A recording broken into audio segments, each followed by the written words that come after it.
এই মেঘ, গল্প করছো কেন? তোমার বাপের কথাই বলছি।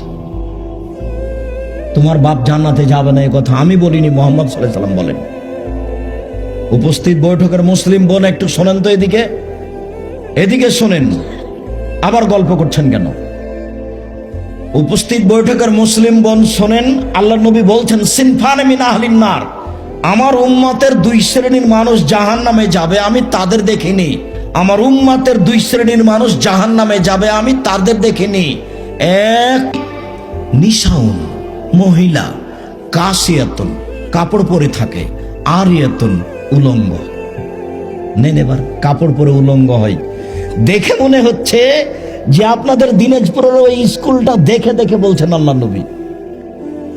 ওই মেয়ের গায়ে যে সব পোশাক আছে, প্রত্যেকটা মাস্টার বুঝতে পারে কোন মেয়েটার শরীরের অবস্থা কি।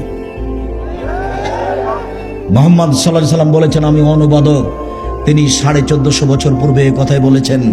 নিসাউন, মহিলা, কাসিয়াতুন, কাপড় পরে থাকে, আরিয়াতুন, উলঙ্গ।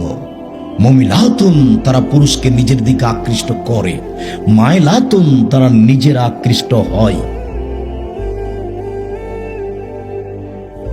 রৌসহুন্না কাসনেমাতিল বখতিল মাইলা, তাদের মাথার চুলগুলি মনে হয় যেন বখতি উটের চূড়ার ন্যায়, চুটের নেই, যেমন ভাবে তার চোটটা ঝুলে থাকে, তাদের মাথার ঝুঁটি, তাদের চুলগুলি ওইভাবে এক পাঞ্জা পাঞ্জা হয়ে থাকে।